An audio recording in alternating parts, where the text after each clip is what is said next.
নমস্কার বন্ধুরা, আজও একটি সুন্দর রেসিপি আপনাদের সাথে শেয়ার করব। ভিডিওটি স্কিপ না করে সম্পূর্ণ দেখতে থাকুন। রেসিপিটার জন্য এখানে আমি একটা পাকা আম নিয়েছি।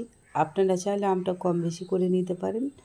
এবার আমটা কেটে আমি এভাবে গ্রেট করে নেব। এভাবে সবটা আমি গ্রেট করে নিয়েছি সুন্দর করে। আমটা কিন্তু আমি ছাঁকিয়েও নিই। চলে যাব নেক্সট স্টেপে। দিয়ে দেব কড়াইতে পরিমাণ মতো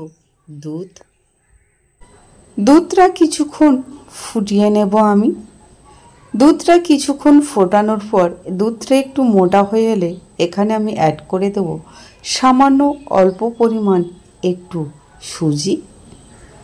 সুজিটা দিয়ে খুব ভালো করে একটু নাড়াচাড়া করে নেব যাতে না তলায় লেগে যায়।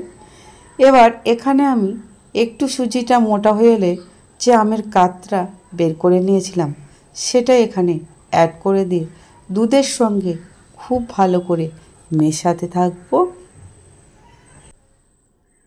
এটা খুব ভালো করে মেশানোর পর কিছুক্ষণ আমি ফুটিয়ে নেব।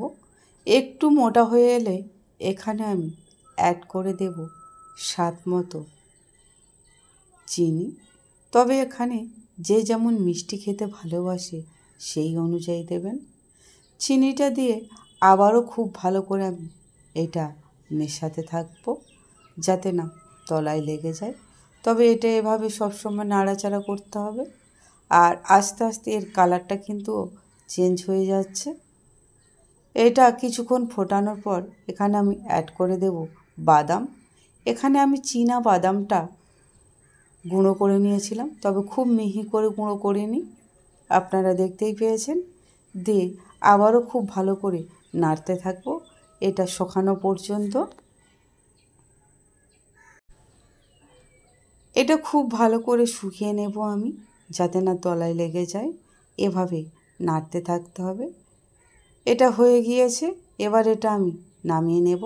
তার জন্য একটি থালাতে একটু ঘি হাতে করে নিয়ে লাগিয়ে নিয়েছি থালার মধ্যে।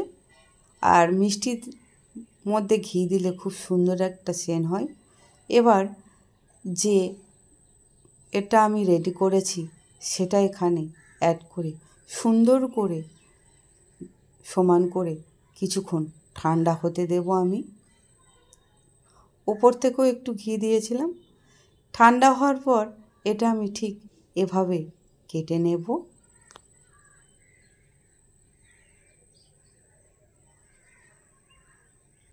এবারে এটা আমি বরফির আকারে শেপ দিয়ে নেব।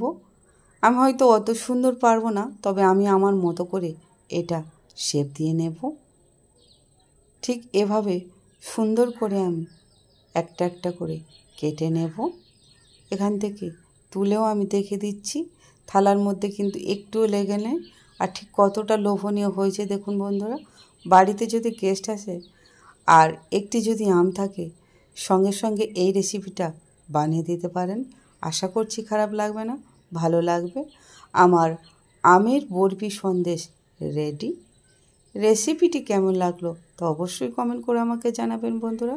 ভালো লাগলে লাইক, কমেন্ট, শেয়ার অবশ্যই করবেন। ধন্যবাদ।